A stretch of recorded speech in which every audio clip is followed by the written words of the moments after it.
Good evening, ladies and gentlemen. Welcome to Grave Reviews, Press Play Streaming Studios. It's been a while since we've been here, guys, and we're really happy tonight to be able to come in and see you. And we are going to be reviewing one of our favorite movies, Tucker and Dale versus Evil. You know, we have a tagline that we like to use here, and that tagline is real simple. It's just, you know, do you press play or do you walk away?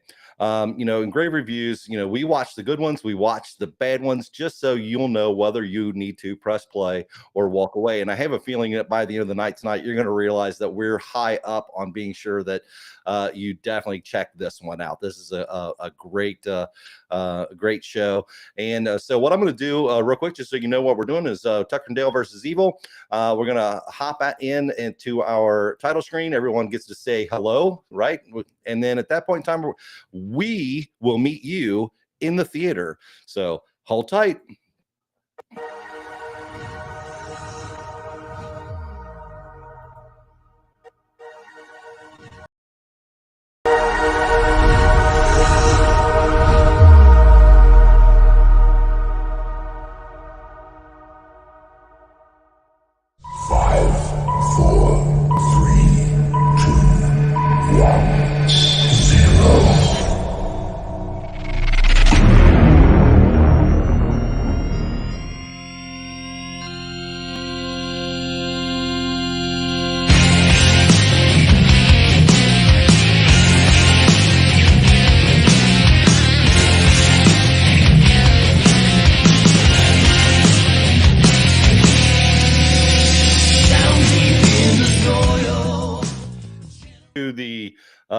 The new theater room for us here at the lovely downtown studios of Grave Reviews. Reason we're doing this tonight is, and we're trying to something a little different. And I would really hope that you guys can let us know how we're doing and how everything looks, because we have a couple of things that we're trying that are new, and the theater room's one of them. So as you can see, we're sitting in a theater. So Tucker and Dale versus Evil, what do you say we watch that trailer together?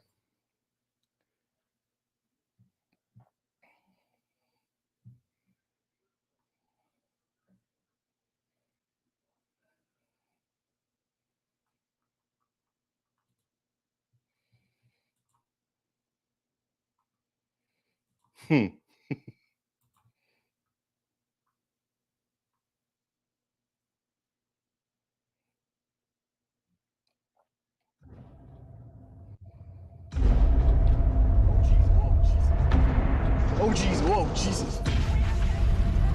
Did you see the way those guys looked at us? Who wants to go skinny dipping?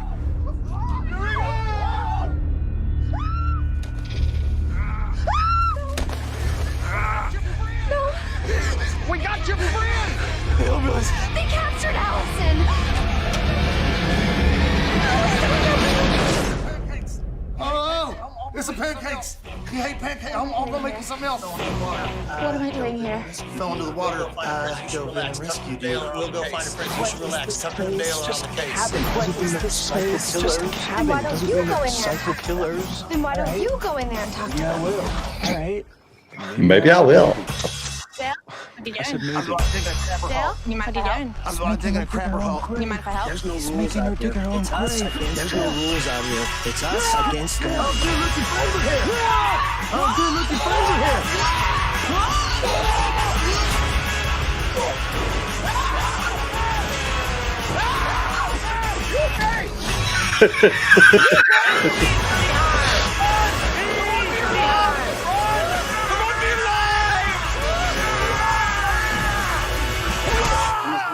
So your friend up there, he must be allergic to bees or something hell. because he was These kids are coming out here and they're killing themselves all over the woods. They're killing themselves all over the woods. Oh, my God, that makes so much sense. She can maybe explain the whole thing. She can maybe explain the whole thing. You've got another one inside. Oh, she's in my bedroom.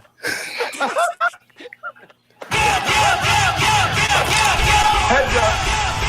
Oh, you gotta take the safety off on the side there. Oh, you gotta take the safety off on the side there. Time to die, freak.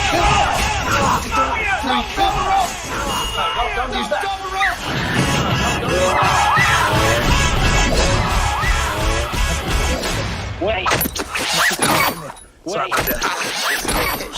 about that. Vacation sucks. There you go. The trailer for this movie. As you can tell, it's a fun ride. Can't wait to get a little bit further in. But you know what I want to do is I want to go here. I want to go into our chat guest room. Bring in our special guest for tonight. I don't know why that did that, but okay. As I said, bring in our special guest for tonight. Gentlemen, how are you this evening? Great. Doing well. How are you?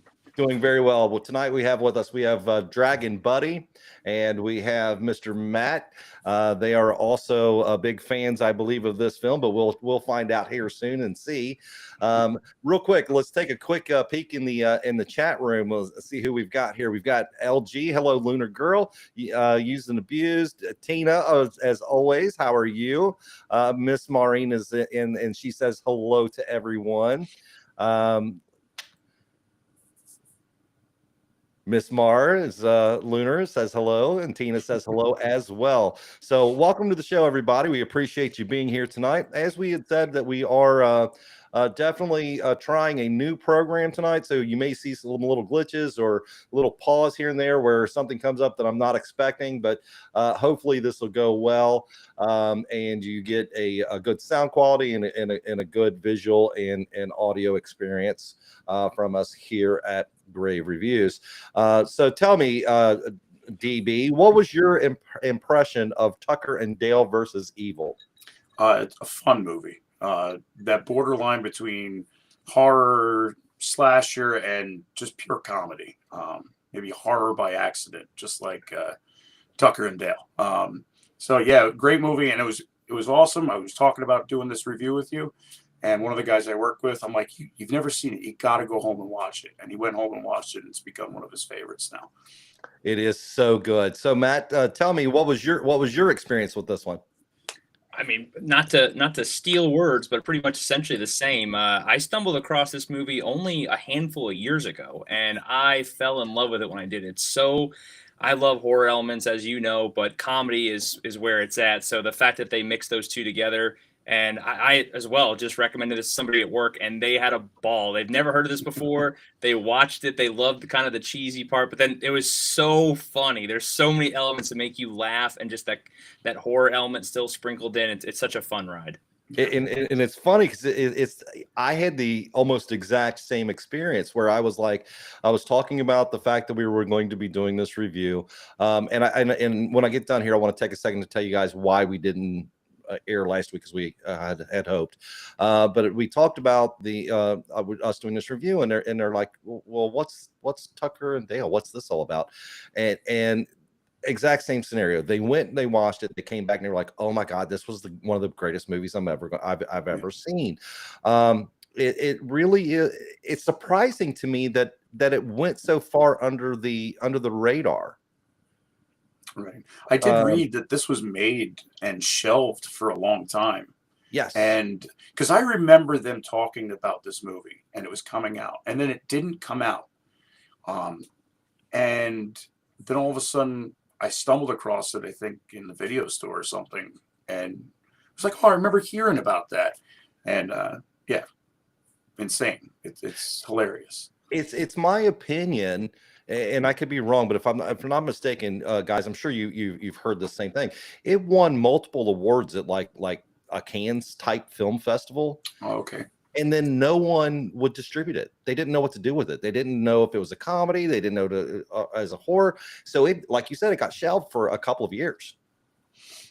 You know. Yeah, I didn't hear much about it. Like I said, I stumbled across this. I think this came out 2010-ish. I think right around there, yes, sir. Yeah, and I've never.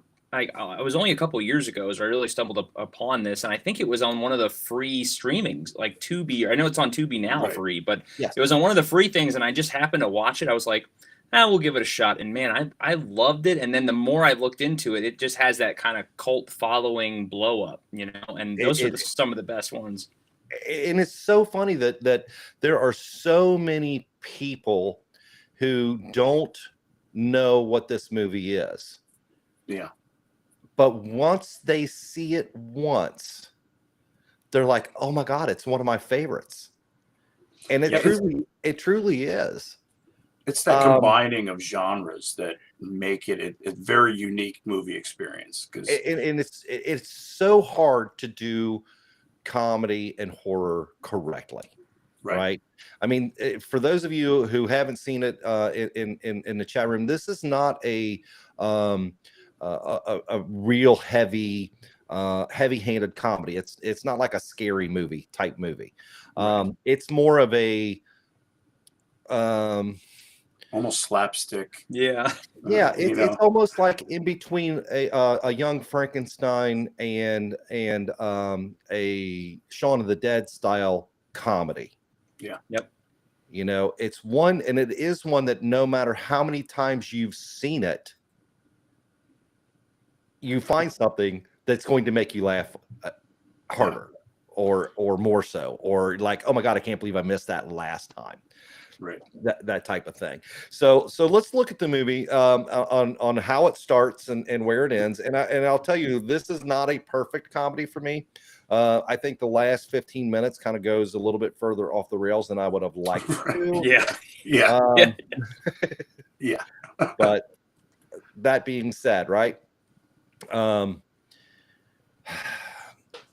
Again, I have to stop for a second. Thank you, Luna Girl, for being here and running the Blue Wrench tonight, as always. Real quick before we go into this, I wanted to let everyone know why we didn't run last week. I'm not going to go into a lot of issues, but or a detail, but I went to work last Monday and wound up at urgent care because I dislocated my right shoulder. Oof. And have not been back to work yet. They finally released me back for limited duty, and I start back tomorrow. But I can't lift more than 3 pounds, and I can't even really go full over my head with my right hand yet, without being in a lot of pain. Luckily, there was no tears. There's no surgery going to be involved because it did go right back in. But that's the reason why we took off Monday, because I was just in too much pain to do it. So thank you, everybody who is here now. I know that we probably would have had more people last week because we've been advertising it, and we weren't really even sure that we were going to do this, be able to do this until late last night, early this morning. You know, and I told the guys flat out, I said, hey, I've got another doctor's appointment today. It's going to depend on what they do or say. So anyway, that being said, let's move away from that. Let's talk about the movie. Matt, what was when you first watched it? Now I have to ask this because this is something we didn't touch on for either one of you. Did you have an idea of what this movie was about when you first watched it, or did you just kind of have a general, oh, it's supposed to be a horror comedy? I had zero idea. It was one of those things, like I said, I stumbled upon. It was on one of the streaming devices. I read the synopsis and I was like, and it was, I believe it was around Halloween time. So I'm always looking for new stuff anyway. Mm-hmm. And it looked kind of just like a B movie, you know? So I was like, to me, I didn't even watch the trailer. It just looked like an actual legit horror movie, like kind of slapstick horror-ish. And I was like, oh, let's just give it a shot. And man, I just fell in love with it after that. So what about you, DB? Did you know that this was I know that you'd heard of it previously, yes, but did you think this was full-blown horror? Did you think it was full-blown comedy? Or I thought it was going to run along the lines of Evil Dead, Army of Darkness. Only because I knew Alan Tudyk was in it. I'm a big Alan Tudyk fan. I love it. I love him. Yeah. So I knew his comedy was going to be into it in the movie. So I knew there was going to be a comedy somewhere, but I didn't know anything about it other than it was coming out, and I really thought it was going to be like an Evil Dead kind of spoof on it, but a horror. And having that in your head going in, this movie throws curveballs at you the entire time, where you're like, oh, that's just good. Okay, it has nothing to do with that. And then something happens and you're just like, oh my God, where is this going? Where is it going? So the beginning of it, you know, the fact that they take horror tropes and kind of, as you said, kind of use them to misguide you. Yes. Right, or to surprise you. You know, the beginning of the movie, you know, where you think maybe it's going to be like a a found footage movie, which God, I'm so glad it wasn't. But they kind of lay in that and really build the tension and the horror with that. So you're thinking to yourself, okay, this is just going to be another, backwoods. I know what you did last summer, kind of. Right. Exactly. Excellent way to put it. Excellent way to put it. So then we move ahead and you see the college kids and they're heading out to the woods. And again, you're thinking, okay, here we go. Friday the 13th tropes, whatever it's going to be. Right. And then you see them two in the truck as they go scooting by. Yeah. Oh my God. Deliverance meets Jeepers Creepers, Oh yeah. At this point, you still don't know it's a comedy, really. You're still thinking, okay, this is where this is going. I agree with you, Tina. Thank you so much for that one. I agree wholeheartedly. It's so hard to do them right. I watched Blair Witch and went, yep, there's an hour and a half of my life I'll never get back. Paranormal Activity, I will give a lot of credit to. I'm a big fan. I haven't seen it yet. I've heard great things. I will watch it. I purposely avoided it because of the whole found footage, but nonetheless, anyway. So, and then of course, you've got the teenagers, the college students. What did you think about the college students, Matt? I mean, just the normal B horror movie. Everyone has their specific character, right? Like the chick with everything pushed up, right? You have your other the jock. It's just that typical, like, again, Friday 13th. Like, okay, everyone's the same, and they're gonna start knocking them off one by one like normal, and just standard. Just standard. What about you, DB? Was there anything that stuck out to you? It was the same. It's to get you into these characters in a way that they're straight guiding you. You're going to think this, and this is how you're going to think, because we're taking a left, we're going to take a right, and you're never going to know. And same thing. You had the token college kids, the stoner that hey, he brought something, and then the jock that's all about telling them to shut up and do what they says. I love the fact that the director of this movie took us by the hand and walked us casually along going, oh, look, it's exactly the same thing you saw last time, but don't look that way. Don't look that way, because stuff's getting ready to happen. And that's basically, to me, what it was. They purposely took you down one alley to lead you to another. And so the kids decide they need to stop and get alcohol, because what's a camping trip without beer? And we meet Tucker and Dale for the first time at the store. The students, the college kids go in. They're looking for their things, or they're kind of trying to gather their supplies and so forth. And then at this point we're still thinking it's Texas Chainsaw type, backcountry. By the way, because of the fact that we're covering Tucker and Dale, if y'all didn't notice, I wore my best flannel and my Snap-on hat. If you know what Snap-on is, if you don't, then you ain't country enough. So anyway, we meet them in the store, and I might just do this every once in a while because it makes me feel better when I do. All of them, I mean, every person you've met so far, other than the students, are, to use the movie's terms, hillbillies. Redneck hillbillies. I loved the pickled eggs. The fact that he's chowing down on them too. Oh, and he literally, behind the scenes, he got sick. He was eating many of them. Yeah, because they had to keep doing some of the scenes because they were laughing so hard that he ate so many of them that he made himself sick. So real quick, Science Fictionary made it. All right. I'll take some of that. Thank you very much. If you can find a way to get that shipped. Venison is always welcome. So anyway, but when they're standing outside and they're talking, and he's like, how much he loves girls, right? And he loves he's so not how much he loves girls, excuse me, but how uncomfortable he is talking to females, right? And Alan Tudyk, God bless him, he's like he gives him good advice, right? He just be yourself, just just be yourself, Dale. Walk on over there, you know, smile. You know, you may not be the best looking guy, but you've got a heart of gold, you know, laugh, that whole thing, right? And you're thinking to yourself, yeah, that's advice I would take or advice I would give. Right. It goes Maybe be not to a hilarious. guy that's handing a giant scythe. Yeah.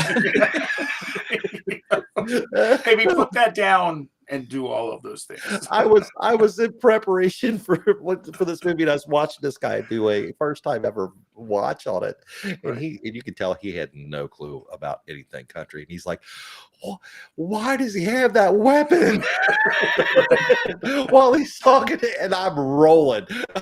It was absolutely laughing so hard. Anyway, but that laugh that he gives. That manic laugh.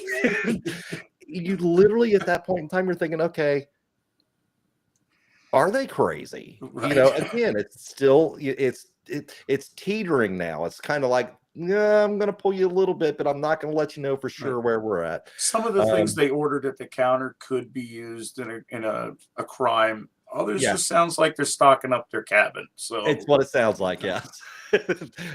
Their cabin, by the way. Let's Matt, what would you think about their cabin? Oh, I mean, you walk in and it's basically, again, just like they said, out of a Blair Witch Project, with all the bones everywhere and the clippings of all the clippings that are on the walls about these horrible atrocities that have happened. He's like, oh, look, it's a coupon for tacos. And, you know, it's like that's what they notice, you know, or he used to be an archaeologist or something, like looking at the bones. Like they're just so over their head. yeah, they called this a fixer upper. Yeah. Oh man, you got a deal. There's a mansion in here. It's a practical. I've always wanted a vacation home. Yep.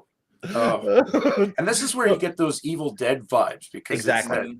it's that tucked away in the middle of nowhere, all overgrown. Everything's falling apart.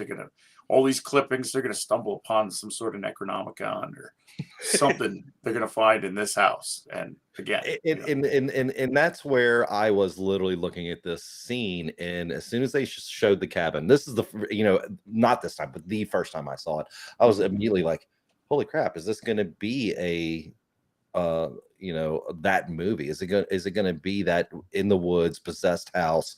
You know, are they going to rip that trope? Because they've already kind of touched on all these other ones. Is this where we're going? Still had no clue.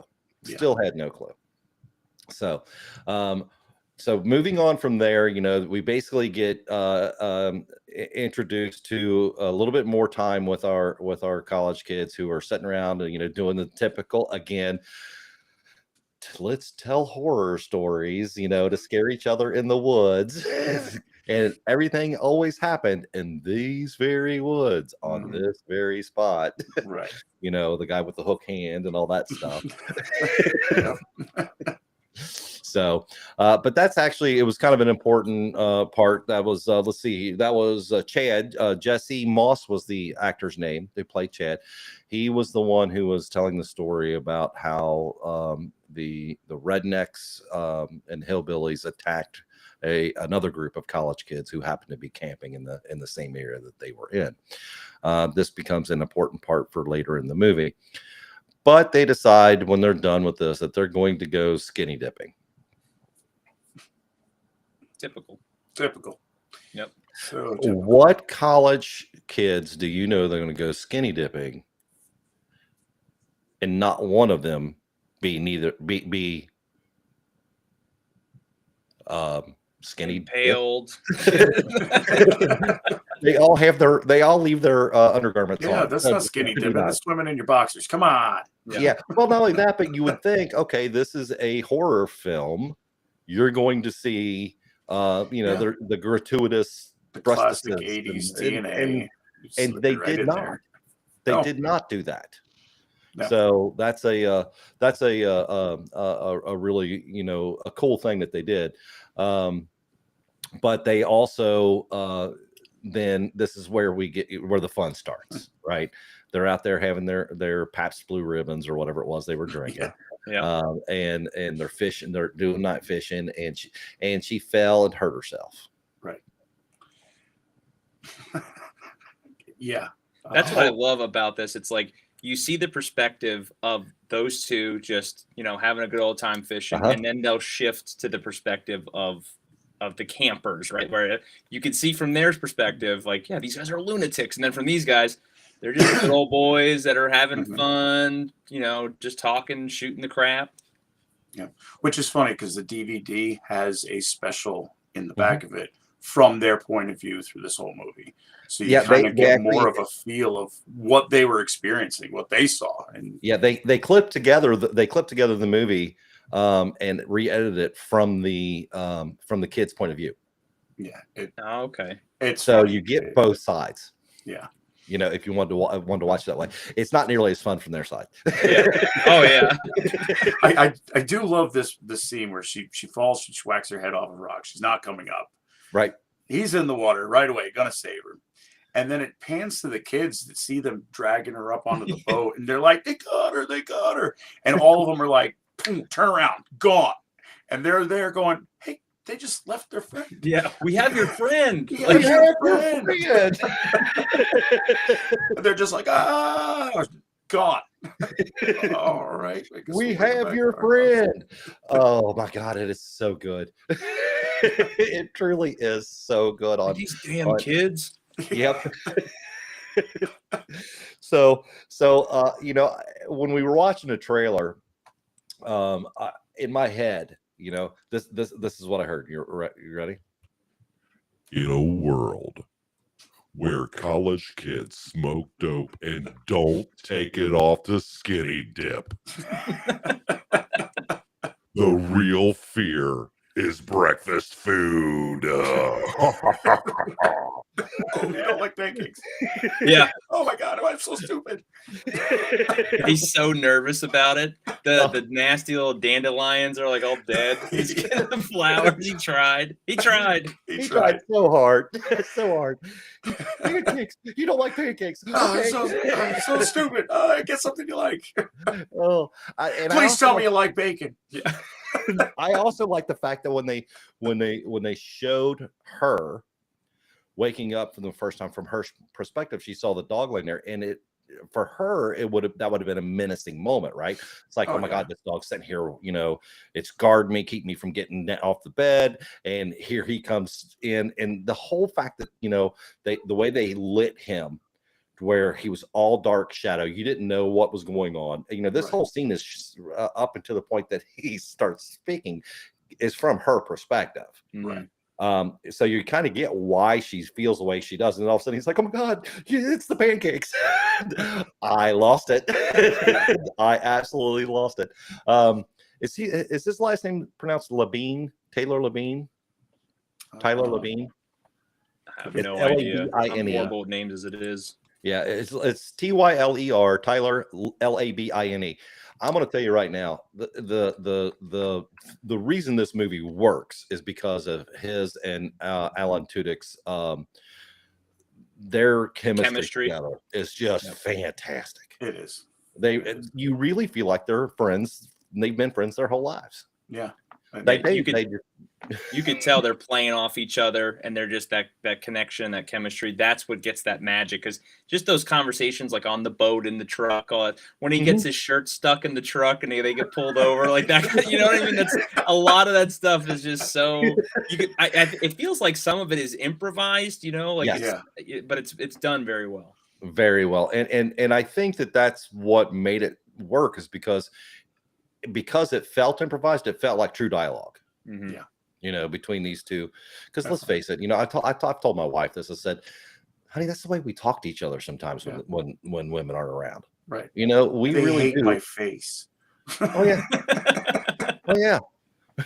You know, we do. That's just the way we talk to each other sometimes. I mean, and it's not all the time, but there are times where we're like, hey, listen, fuck her mouth. You know, that's just because that's who we are. Right. We say hello. Yeah. Exactly.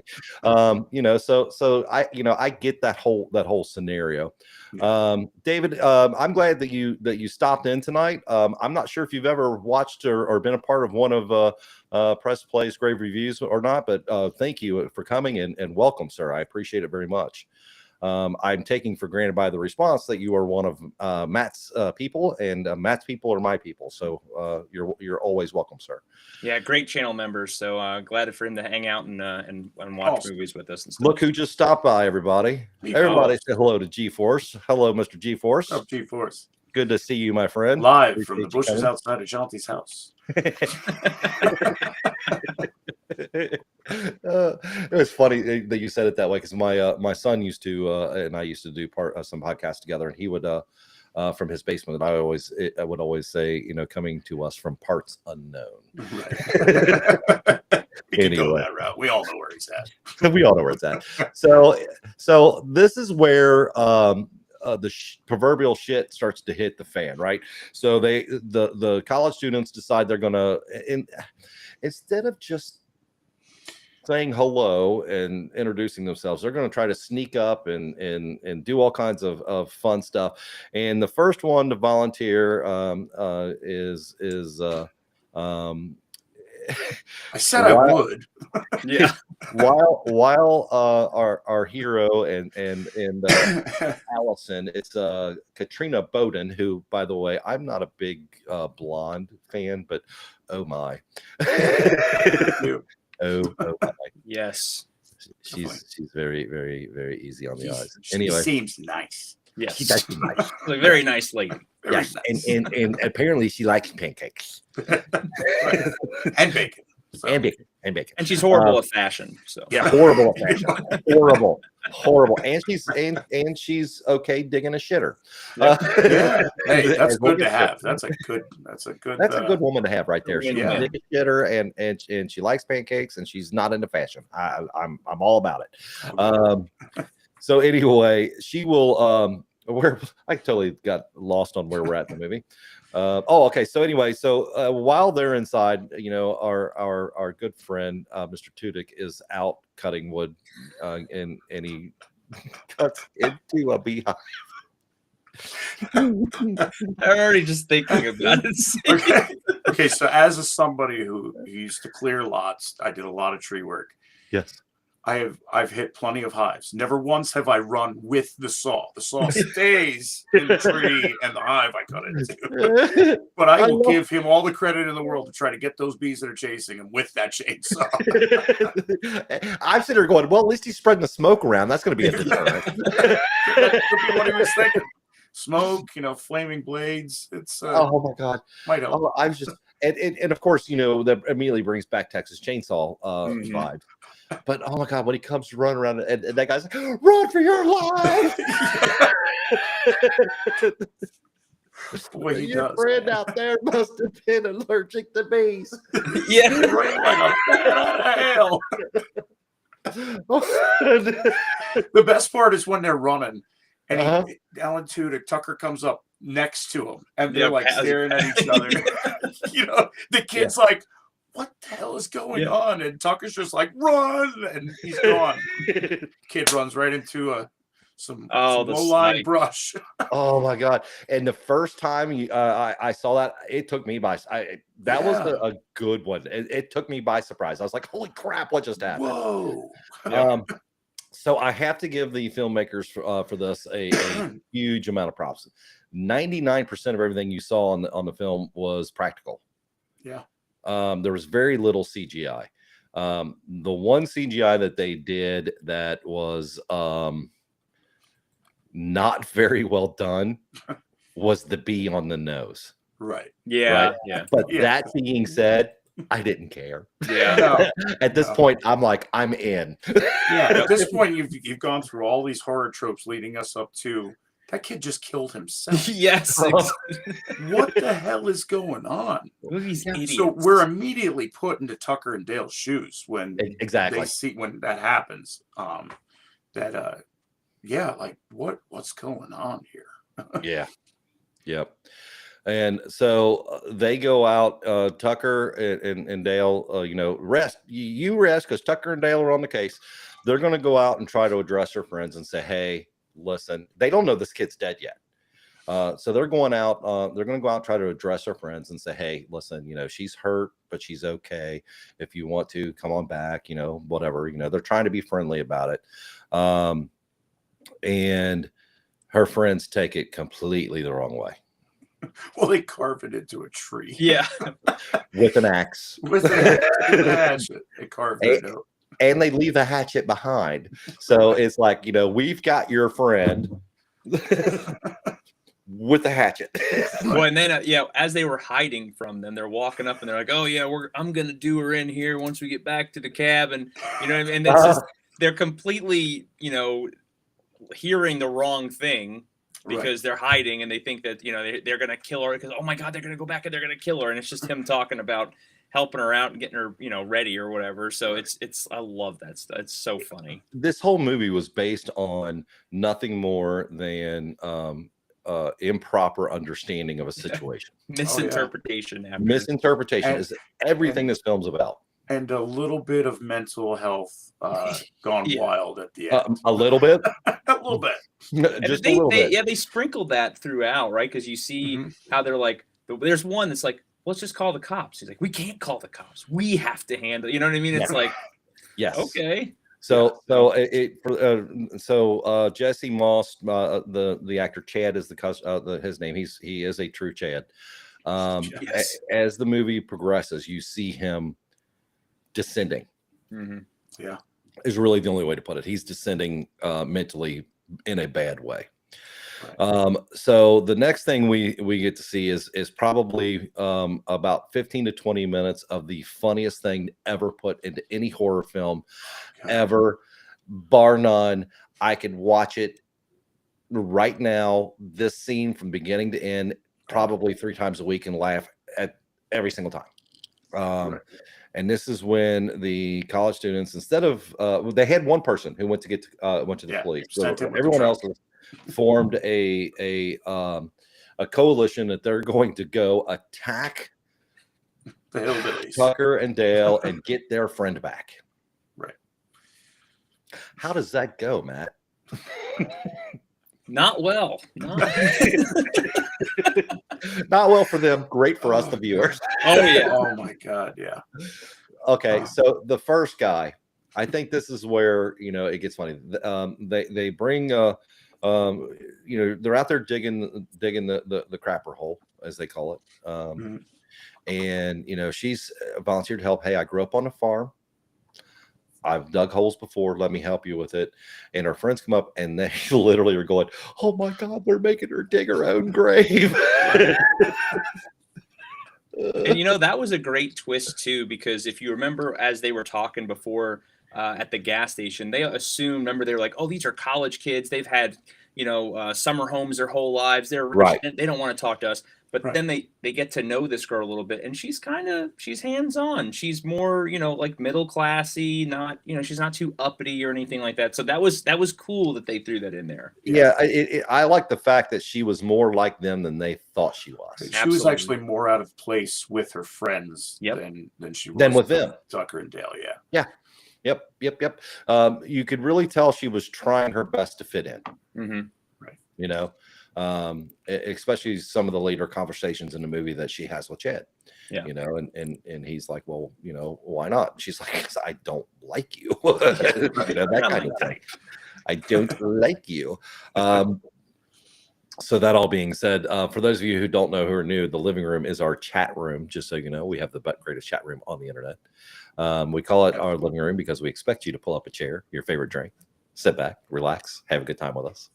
Anyway, so that being said, our first one comes running into the shithole carrying a spear that they've carved out in hopes of taking out one of our precious leads, and he flips around, smacks his girl in the head with a shovel, knocks her out, falls into the shitter, and so does the guy who's trying to kill her with the javelin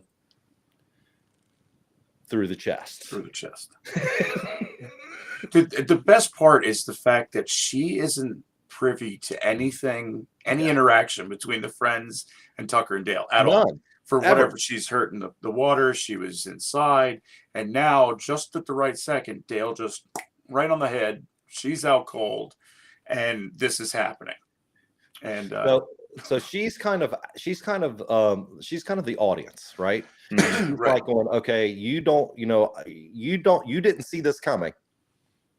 I don't see it. You didn't see it coming. That's kind of the way I saw it. I could be completely just smoking crack or something, but I haven't smoked a cigarette since November, so no one's dipping anything on me.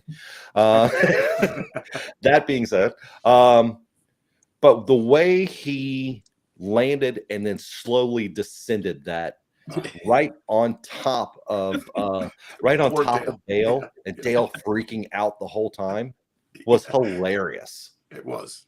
For a gruesome scene, you can't help but just picture Dale being like, completely clueless is what's going on. Shut the front door, I mean, and then the next one is Tucker with his wood chipper. Straight Fargo moment. Oh, so good. This kid comes running out of the woods and takes a dive as he turns right into the wood chipper. And Tucker's just like, go! Yeah. What are you doing? As he's grabbing his feet, trying to pull him out. Finally shuts it off. Hey, are you okay? I must say the best line in the whole movie. Are you okay? There's just feet. Yeah, it's just he is heavy. Surprisingly heavy for only being a torso. Oh my god. So yeah. Then the police officer shows up and they're trying to decide how they're going to explain to him that these kids have a suicide pact and are killing themselves all over their property. That's one of the best lines where he's like, what am I going to say? Hi ho, officer, having a doozy of a day. These kids just came in and started killing themselves on my property. And that's exactly the way they see it too. Yep. It's just like, I don't know what's going on. They just came in and started killing themselves. I know what it is. It's a suicide pact. Yeah. And they're upset because we have their friend and she can't kill herself. Oh man. Where are we going? So the cop winds up doing himself off by mistake. Yeah. And that's just it. Everything that you see like this has had almost everything has had some sort of groundwork laid for it previously. And then the kid grabs his gun and he's holding at him, and he's like, Dale's like, there's a safety on the side. You gotta take the safety off. Now, at being someone who likes firearms, it doesn't even bother me that that's a 357. It doesn't have a safety. Yeah. I'm completely okay with that because it was hilarious. Yep. Yeah. You got to get this safety. Why would you tell him that? So they had actually filmed that scene to be much more graphic than it was. They filmed it to where his brains were supposed to come out the back and fly over the car, hit one of the other kids, and blah blah blah. Oh, wow. And they decided that was a little too much. And I'm actually kind of glad. I'm kind of glad they did cut it back some. I think it would have been too much also. So this is the point in the movie where you're at your highlight, and to me, everything else after this is downhill, minus one or two other things. Right.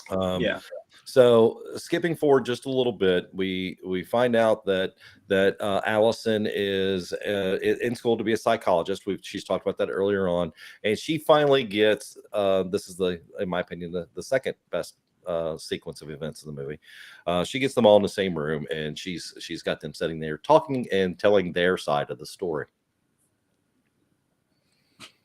And you could tell she's a student because everything she says sounds like it's coming straight out of a textbook. Right. Yeah. But the two that are outside who are waiting to come in, and they're going like, we were told to, the guys, we were told if they weren't out in 5 minutes to come rushing in, guns blazing. And she's like, we don't have guns. She goes, we'll make something up. When in total honesty, all they're doing is just sitting there having a conversation, but they don't know this yet. Leads to some pretty funny stuff. The weed eater. Oh, forgot about that. Yeah, I completely forgot about that one. Oh yeah. So you guys probably have never seen a movie from the 80s called The Mutilator. Came out around the same time as the Reanimator. There's a scene in that where someone takes an outboard motor to another person's chest, and that's exactly what this scene reminded me of 100%. Other than the fact that they were all like, you know, oh my god, it was funny the way they handled it in this movie, not in that one. Right. But it cracked me up when he threw the oil lamp, and of course it hits, it's going to explode. And the girl picks up the jar of moonshine. He's like, "No, don't use that. Don't throw that on there." Oh, so funny. You know that, and then you know when they captured in Tucker, and they removed his fingers and all that stuff. So bad for Tucker. I did too. I did, because through the whole thing, all he was trying to do was be helpful and to be, just wanted to work on his home. That's He it. sunk his life savings into his a life savings on vacation his new home. house. Yep, I agree. Vacation home. He was out there trying to work on it. His buddies all over there playing with this girl, not helping him with the house. And Bee all his stings kids all are- over his face. Which one of you two would like to take the lead on the end of this film? Oh, you can go ahead, Dragon. So we've been seeing since the beginning the downfall of Chad, to where, you know, to his basic thing, like there's something wrong with him. And you find he says it as hillbillies raped and murdered his family, raped his mother, and left her for dead. And doesn't know where his father is. They never found him. And then you find out that no, his father is the hillbilly that raped his mother and was put in jail. And here's a picture of him, and it looks like Chad with, you know, a neck beard and, you know, an old hillbilly hat and whatnot. So now it's just Chad. It's just Chad. And so when we see Chad mental health declining through the whole thing, it's because he has a true hatred for hillbillies because of what he thought was the fact that a hillbilly raped and killed his or killed his father and raped his mother. Right. Yeah, and he's justified this in his head that, you know, it's okay to hate hillbillies because of what hillbillies have done to his family. And that, and he loves Allison and needs Allison to know that, you know, what are you doing with these hillbillies? They're hillbillies. Right. You know, to where now he's snapped. And Allison can't, the little back and forth with them, we're not, you know, he's like, you know, you got to be compassionate with me. And he goes to kiss her. And he's like, you know, that's not how we do it, Allison. He says, because I don't like you, Chad. Literally, you hear her going, so fuck off, Chad. She doesn't say it, but that's what you hear. So we end up into a sawmill in the middle of nowhere. We, of all places to find to end up, that's where we land. Yep, and she's tied to it, you know, 1930s villain style. Batman and Robin, and switches thrown. But then you have Dale, who's like, now he's pissed. You want to see pissed off hillbilly, scary hillbilly. So he's strapped in the leather the pockets on. He's strapping the welding helmet and the tree spikes that he's got, his climbing spikes for. And he comes running in, and there's Allison like, oh no, now what? No, it's me. I'm trying to look scary. I love what he goes, I was going for intimidating. Did it work? Yeah. Okay, Right. Very much. So it culminates into, you know, a back and forth of trying to get Allison uncut while he fights Chad, who is now, you know, you hate hillbillies, but you are the hillbilly. Right. And it goes off the rails, their fight back and forth. So luckily, Dale throws this hatchet, and it magically cuts all the ropes off of Allison before she goes through the saw. The only other CGI moment of the film. Yes. Right. Yeah, just a back and forth until they, you know, poor Tucker. They get away from him. They go back to Tucker's house, and what do you know? That's Chad's waiting for him, and in the process of destroying his entire house, he's still not dead. He's the only college kid that's hard to kill in this entire movie. Apparently, because the rest of them are fairly freaking easy. Oh, Very yeah. easy, very easy. One try. Well, it's because Chad's a real hillbilly. See, that's why. Right. You know, he It'll was just in his make element. sense. He's a little tougher than the rest. Yeah. Yeah. And it You're kind of pointing gets that out, Matt. Yeah. this is where it was. I think we could have ended the movie. Yes. Yeah. You know, with the police and everything else, and instead we drag it on a little more to give you the happy ending. Yeah. Although I will say the bowling alley scene is great, where he tells his friend all about his story, how he got this college girl, and then you should do it too. But in the background, you see this hillbilly being a hillbilly, trying to grab this girl and drag her away. Because like it's kind of how his story sounded. it's Like- exactly how it sounded. Yeah. That's so funny. So there was a couple different endings that they were shooting for in this film. They were going to do a Omen style getting pierced ending. So when they were at the sawmill and they were going to let Chad go down the window and get impaled, kind of thing, and decided not to go that route. They wanted to leave it a little bit more ambiguous, what happened with Chad, and on purpose. And for those of you who give a flying fart in church on this one, they have announced they are working on Tucker and Dale versus Evil Part Dis. Nice. Wow. So Okay. hopefully it's everyone's still involved. It's the same. I'd love to see them bring back the main characters. I'd love it to be, of course, Tucker, Dale, and also I'd like to see Allison involved. I think that would be a really cool touch. Yeah. Yeah, I looked it up and it said it had a budget of $5 million and made about 5.5, but a box office. Yes. So it was profitable, and I think that's always a positive. Plus, with the cult following and it exploding like that, I mean, there's definitely a market for it. I mean, and we see what horror movies are doing today. They are doing well at the box office. People want horror movies. So. Yes, they are. And I think that for me is a thing on this particular one that once it made a little bit of money on its initial release, and there wasn't that much. See, that's just it too. It was also a limited release. Where it became the movie it is today is through streaming services like we talked about, through home rentals and things along those lines, and word of mouth. And word of mouth. It really, because I think the first time I saw this, someone said to me, "Hey man, have you ever seen Tucker and Dale versus Evil?" And I'm like, what are we talking about? I was that guy. Just like we were to our friends. So yeah. So I'm guessing that I can say this with pretty solid foundation. Matt, would you recommend people press play or walk away? Oh, press play for sure. And that's one thing that I think that makes a movie great is the rewatchability, because you can have amazing movies out there, but do you want to watch them again? Right? There's a lot of movies, like a good channel out there, Pops on Pop Culture. He uses this example all the time. Philadelphia, great movie. Not a movie I really want to watch multiple times because it's rough on you, right? Like this, I can watch this hundreds of times and laugh and the rewatchability is key.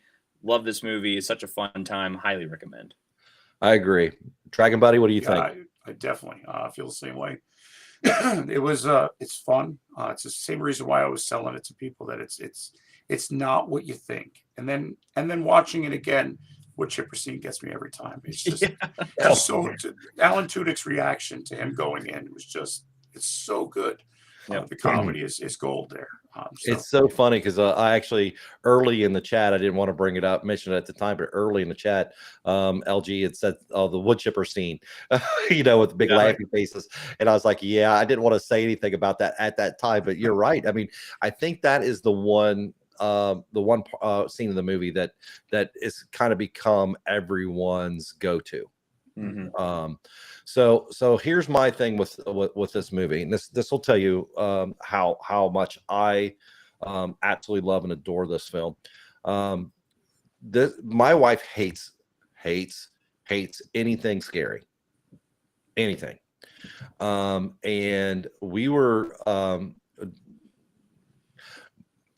for Halloween, I always say, we have a Halloween movie night every year. It's part of the thing that we do. It's something that I've done since I was a kid. So every year we try to pick, and I always try to pick 2 movies that I know that will satisfy me in my horror and not cause my wife to have nightmares for the rest of the week. Right. And this was one that I showed her. And I actually set the projector up outside when I had a projector back in the day. We set it up outside with the and we watched this and Jaws back to back, bonfire, just the 2 of us. Perfect. Good time, right? Great So time. good.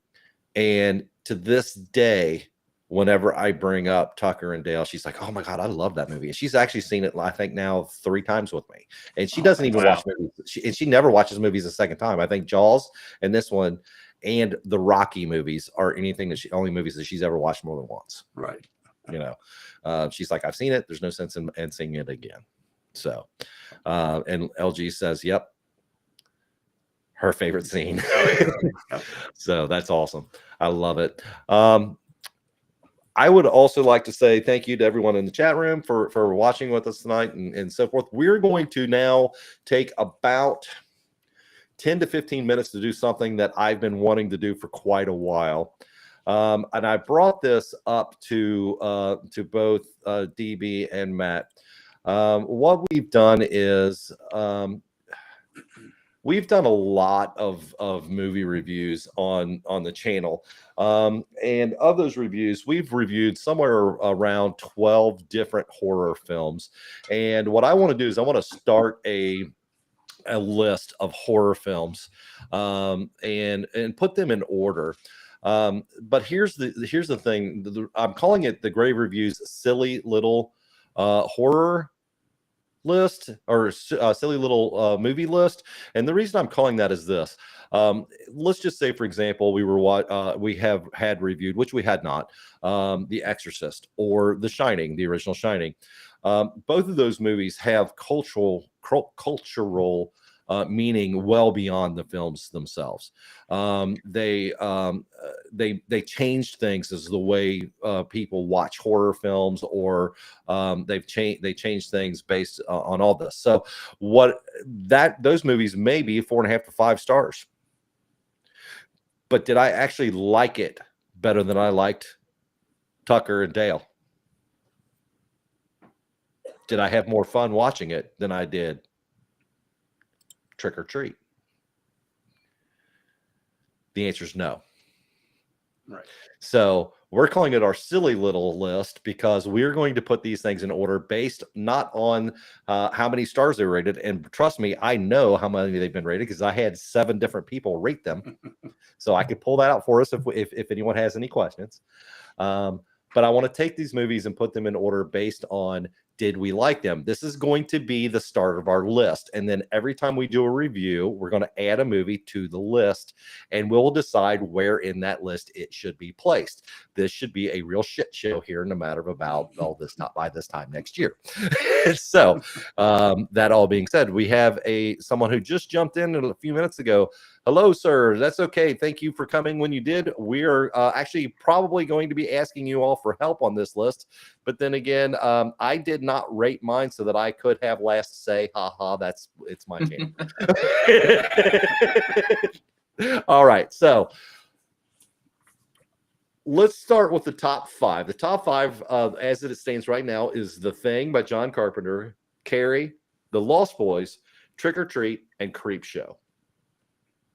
How would you rate those as far as movies? Where would you put them in your list? If you were going to change, let's say, for example, you wanted to say, well, Carrie was great, but I liked The Lost Boys more, then we can move it up. Make sense? Mm-hmm. I will tell you right now, as runner of the channel, you're not going to talk me into moving The Thing from where it's at. I agree. It is one of, if not the greatest horror film of all time.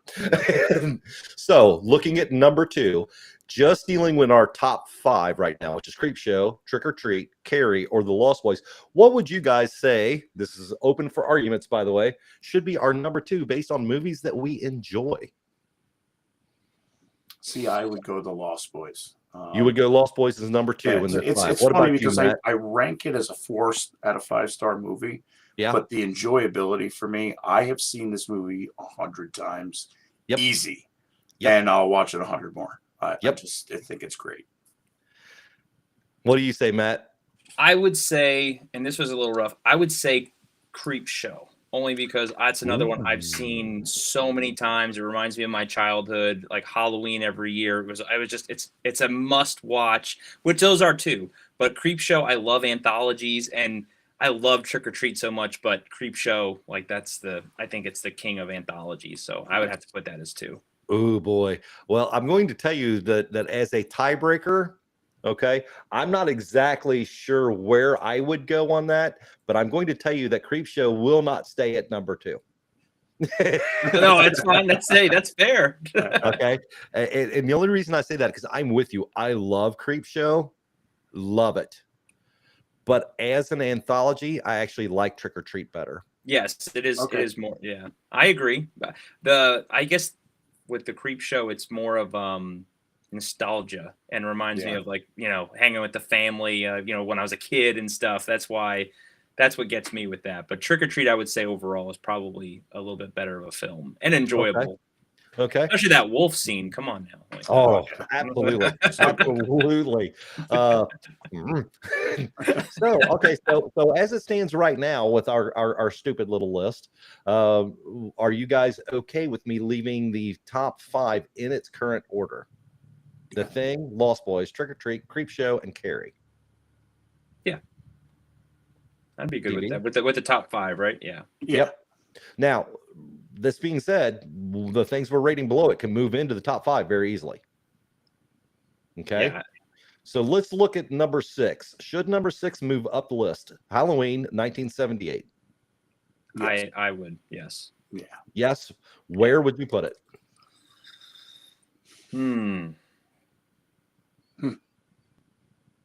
See, this is another one of those movies that it's the opposite of Lost Boys. I give it a 5-star for a movie.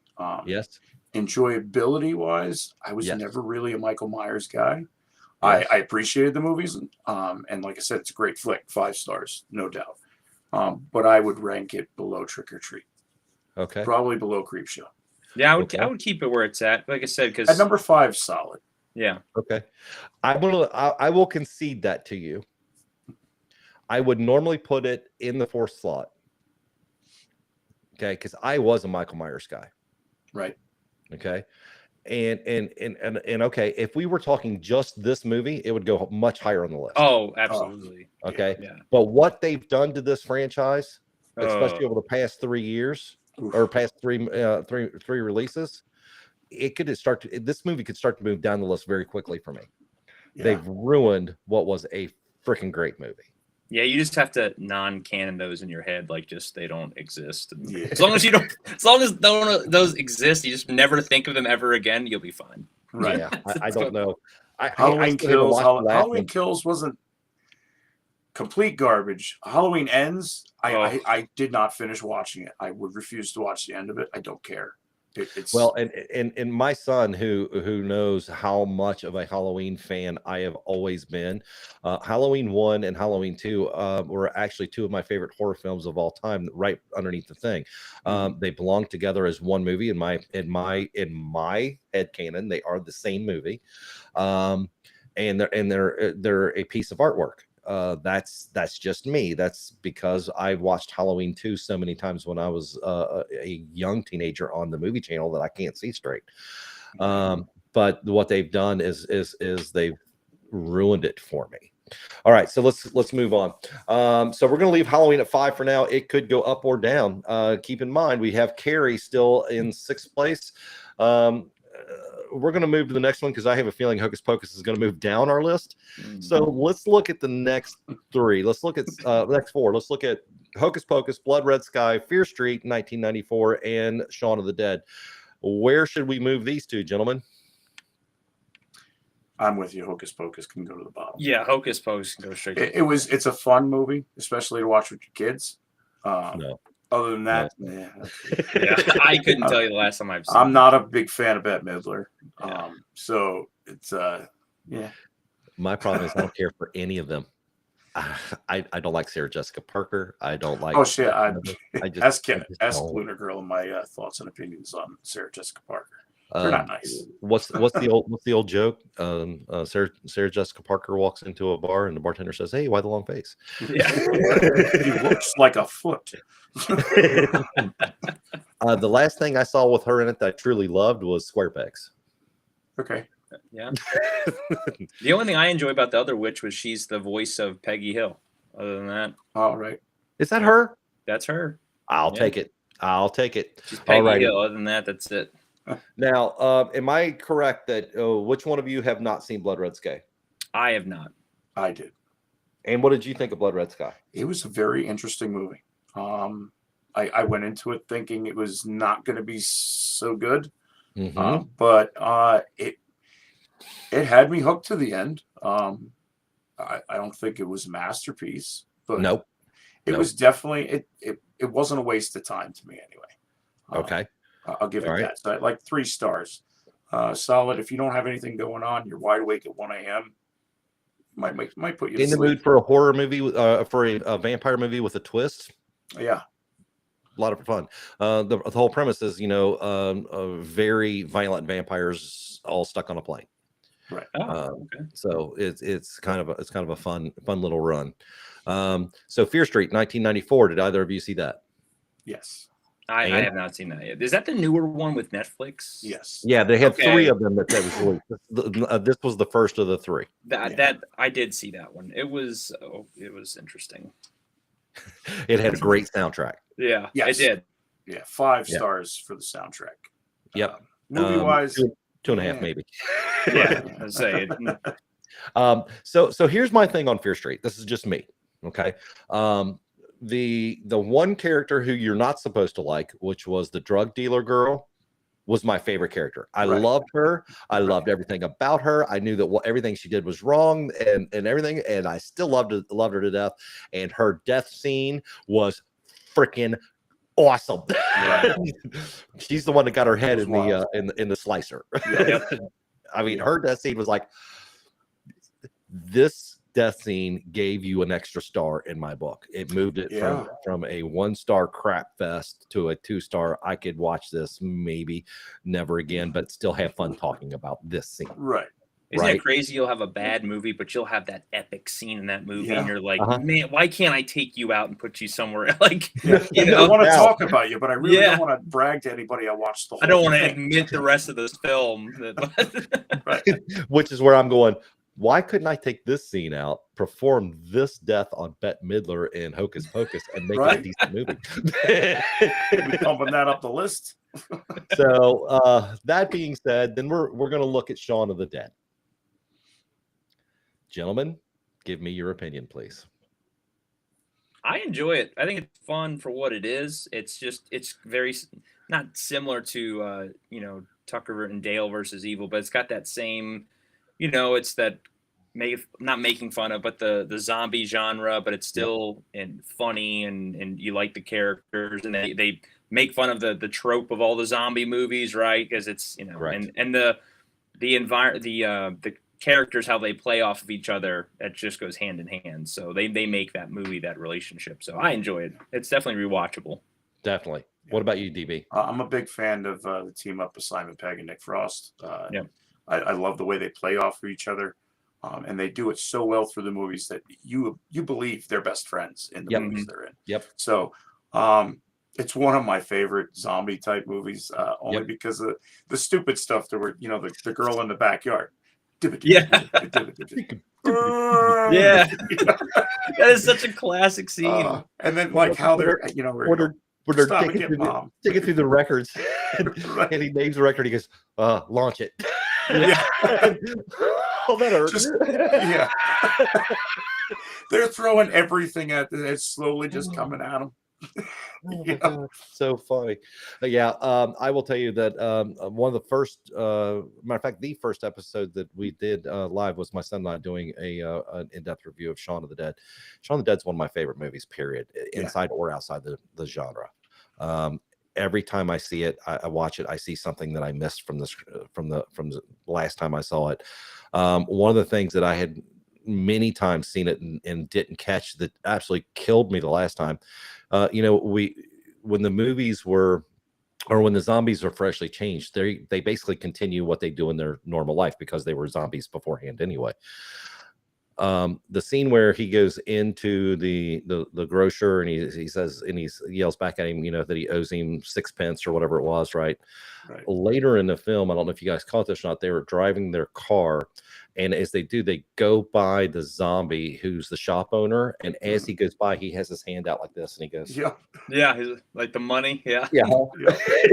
And I hadn't caught that the first few times and I saw that, and I started laughing so hard. I was like, oh my God, these guys are. And the fact that more than once in the film, they tell you exactly what's getting ready to happen in the film. To Grab the left. mom, kill Philip. Go to Winchester. Have a pint. And Bill Nighy in this movie is so good. Very good job playing as Philip. It's so great. Where it's just that whole like stepfather, stepson, you know, bond that was never really there. And you've got red on you. Yeah. Don't forget your mother. Don't forget your flowers. And you've got red on you. And the clueless mother that's just like, you know, all so over. Where would you put this one? Myself, I would probably put it at around 4 or 5. Okay. But Matt? Yeah, I would. It's definitely like above Carrie for sure. And then anywhere within that 4 or 5, just like I said, because rewatchability. I mean, I'm more probably likely to throw that on because I love humor so much, but I also love horror. So when you're combining those, that you could just watch that any day of the week. You know, on a spooky night, Friday 13th or something. I won't put that on, but any other time of the year, it's like, hey, let's throw that on, have a good time, watch some horror, laugh our asses off, and go to town. So here's my thought on this is because, you know, I know several people who I know who are friends of the show, right, who are going to be yelling at us over Carrie being at number 7. Right. I've got 2 people who I guarantee are going to light my DM up going, how dare you put Carrie at 7? Keep in mind, I understand how much culturally important Carrie was. It is the gateway to Stephen King being who he is today. I understand all of that. But it's not as fun to watch as these other movies. Well, it's a teenage girl. I didn't have that connect with Carrie, you know, other than, you know, the crap you deal with in school, you know, and that end of it. So I never really had any emotional attachment to it. Love Stephen King, great book. It is a great movie. And it was huge that propelled him, you know, into so much more. But for myself, it's lower ranked for me. Yep. Okay. All right. Good. I'm glad to hear it because I think we agree on that. So we're going to add another movie to this, and that is Better Watch Out.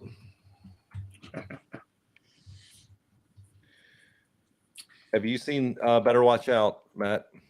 I don't think so. Okay, so Better Watch Out is going to be a movie that I'm going to tell you right now.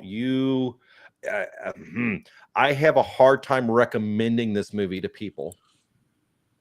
Okay. Yeah. Because it is. You will either love it or you will hate it. Or you'll be like LG and look at me and go, what is wrong with you? Oh, come on. It's extremely dark in some aspects. It is. Funny. It is. Very fun. Some dark humor in there, and some crazy twists. And it's funny. It's also one of those that you will you'll watch it, you'll be like, I'm not sure about this. But after you've had a couple days to digest it, you're going to be looking forward to watching it again. Interesting. Yeah, I'm going to check this out. It's now a Christmas staple for me. Really? Yes. Yeah. It is a Christmas staple for me. All right. Oh yeah, I'm gonna have to check it out now. You've built it up now. I got to now. Where the problem is that my computer's fighting me here. So all right. So here we go. So on Better Watch Out, where would you rate this one, DB? I would say right about where it's at. Definitely above Fear Street, above Carrie. Enjoyability. Above Carrie. The first time I watched it, at the end, I liked it, but it felt so strange. And I put it on again and watched it again, and I found myself laughing a little too hard over some of the spots that were happy. And then I'm like, which by the way was my you gotta reaction as watch well. this. I go to my wife, you gotta watch this, you gotta watch this. And then she watched it and she was like, what's wrong with you? What is wrong with you? I knew better than to tell my wife to watch this. Let's put it that way. Because I knew there was going to be issues. Oh, yeah. Yeah. Okay. Let me put it to you this way. I've had people describe it as R-rated Home Alone. Yeah. And it does have that type of feel to it. Because there is one Home Alone had a child. Yeah. Scream and Home Alone. It definitely has Scream homage. It's got Home Alone homage. Matter of fact, to the point that it literally says it. Hey, do you remember that scene in Home Alone? We've talked about this. Let's see if it really works, kind of thing. It's slasher turned on its head. Yeah. Really, I implore you to watch this movie and then send me a message and let me know what you think. Oh, absolutely. Check it out and let you know. Okay. So then we've got the one that we did today. I'd probably put that right above Better Watch Out. Definitely better than Hocus Pocus, Fear Street. Oh yeah. Watchability wise, definitely better than Carrie. I'm gonna go. I think I'm gonna go higher. I'm gonna ask you to go higher. I could say that's definitely going above Creepshow for sure. Okay, yeah, I'd be fine with that too. Okay, so we're definitely gonna take it up above Creepshow. You know what it is? It's that horror, but not quite horror. You know, it's that genre bending stuff, and it's so much fun. All right, so gentlemen, don't yell at me. No, I could see that. No, 4 solid. I think that's a solid on that, and like you said, because of rewatchability and fun. Yeah, it has both of those things going for it. Yeah, and what's crazy about this list that again comparing, like, if someone saw this, not listening to anything we said, walked in here and said, "Are you putting Halloween below Tucker?" You know, right. Like they would want to probably reach through the screen and grab us. But again, it's that rewatchability where I can watch that any time of the year and have a blast with it, depending on my mood. Whereas sometimes you're just in a slasher mood. I don't want to laugh, right? I want to watch Michael Myers do his thing, and that's that. Right. And that's probably not as often as, you know, wanting to laugh and see horror at the same time. So that's that's where those those films have the advantage over some of those other designated, you know. But again, I will agree with you, Alan. The King is the thing. I mean, I could watch that movie anytime, and just the effects alone, I could just blows my mind away. Absolutely. And LG, I believe that this comment that you put in there, this was about our Christmas movie. Better Watch Out. Yeah. Oh yeah. And she's right. She's absolutely correct. Yeah. Torture to watch. Yeah. She was not a fan. Oh man, she said though, surprisingly enough, look at this, better than Creepshow. I see that. Wow, yeah. I love it. I'm sorry, Creepshow to me had two of the scenes in it made the whole thing. Mm-hmm. Yeah, there's definitely some, like, of the anthologies, you know, you have your weaker ones, but there are some of those episodes. It's just like I wasn't a giant fan of the Stephen King one, right, with the fungus. Like, it was a little bit goofy. You do know that Stephen King wrote all those, right? Oh, I know he did, yeah. Okay. But I mean, like, the one he played in with the. Well, I thought it was hilarious. Oh, he was. Yeah, it was. It was just so different from the other ones, but. And I agree with you on that. And when I saw it the first time, I would have agreed with you wholeheartedly. But watching it again recently, I was like, "Oh my god, that scene was great." That was my brother loves that one. He like that's like one of his favorite ones. It's just all over the place, and it's different because it breaks it up a little bit, right? Because you have very dark episode, and then you have that one, and it does change up the environment. And then you have the crate. Yep. Oh, no, that's my favorite. The crate is so Fluffy is freaking awesome. So good. All right, so let's go down the list one more time to be sure before we call it done. Okay, we have The Thing is number 1. Keep in mind, these are all movies that we've talked about on this show. The Thing is number 1. The Lost Boys, number 2. Trick or Treat, 3. Tucker and Dale, 4. Shaun of the Dead, 5. I kind of see a trend going there. Creep Show, 6. Halloween is 7. We've got Better Watch Out, Carrie, Fear Street, and Hocus Pocus. Does this sound correct to you guys before we call it done? I'm comfortable with that. Yeah. Sounds Everybody solid. good with that? Mm-hmm. Yeah. Definitely. Chat room, I hope you're okay with this. And because we're calling it done, it's now locked in. Once we get it locked, it is staying this way until we watch another movie, and then it could go anywhere on this list. I'm sure by this time next year, it's going to be crazy because I've been told that I have to review a movie about gingerbread men that stars Gary Busey. And God knows when that's going to be on. I'm thinking I might have to push it off to Christmas because it sounds like a Christmas movie to me. But that's going to go on this list. I'm with you on that. As we often like to say, and I'm just going to bring the banner up here to show you. Here at Grave Reviews, we watch the good as well as the bad, so you know when to press play or just walk away. So that being said, gentlemen, would you like to take a moment? I'd appreciate it if you would, and tell everybody where they can find you on the socials, please. DB, you want to go? I can go first if you Go want. ahead. Yeah, go ahead. You could find me on. I am on Twitter. Same thing at a Common Idiot. You can find me on YouTube. My YouTube channel. I cover pop culture news, movie reviews, series reviews, and just live stream on Thursdays and just try to enjoy and especially the older stuff I'm trying to review and get into a lot of other shows like Orville I'll be reviewing very soon. Some things I've never watched before and just kind of trying to get away from some of the negative of today and bring back some of the positive of the stuff we love from back in the day. So nice. I will say this: if you're still in the chat room, please take a moment, hunt out Mr. Matt. You can find him at a Common Idiot. Thank you, Miss Lunar Girl, for putting that in the chat for us. All right, so this is just honest talk. I don't agree with everything Matt says or does. I really don't. I know that. But that's okay because Matt and I have discovered that as long as we're on even keel and we're not nasty to each other, we can agree to disagree and still be friends. I look forward to my time talking with him, even when I don't agree.